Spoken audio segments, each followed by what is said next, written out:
కృష్ణా నదీ జలాల ద్వారా నాగార్జున సాగర్ ప్రాజెక్టు ద్వారా నాగార్జున సాగరు, మిర్యాలగూడ, హుజూర్ నగర్, కోదాడు మరి సుమారు ఎక్కువ శాతం ఎన్ఎస్పి ఆయకట్టుగా ఉండి సుమారు 40-50 ఏళ్ల నుంచి ఇక్కడ 70-80-90% ఎన్ఎస్పి ఆయకట్టు కింద ఉంది. కృష్ణా నదీ జలాలపై కొంత బ్యాక్గ్రౌండ్ ఇవ్వాలి ప్రజాప్రతినిధులకి,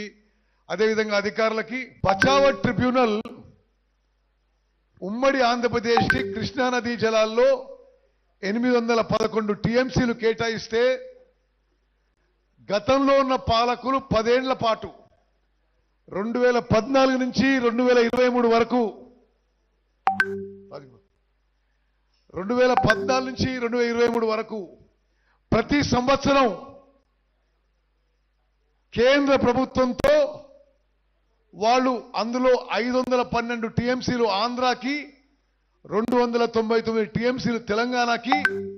ఒప్పుకుంటూ లిఖిత పూర్వకంగా ఇవ్వడం జరిగింది. ప్రస్తుతం ఉన్న మన ప్రభుత్వం వచ్చిన తర్వాతనే లేదు ఇది మేము ఒప్పుకోము, మన క్యాచ్మెంట్ ఏరియా,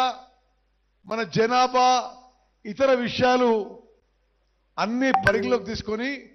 కృష్ణా నదీ జలాలని మనకి 70% ఇవ్వాలి, వాళ్ళకి 30% ఇవ్వాలనే వాదన మనం ఇప్పుడు బ్రిజేష్ ట్రిబ్యునల్ ముందు వినిపిస్తున్నాము. మన వాదన విని Krishna water dispute tribunal 2 Brijesh tribunal తిరిగి ఈ అంశాన్ని రీఓపెన్ చేసి గతంలో ఇచ్చిన 811 టీఎంసీల్లో ఎవరికి ఎంత కేటాయించాలని పునఃపరిశీలన చేస్తున్న విషయం ఇది మన ప్రభుత్వం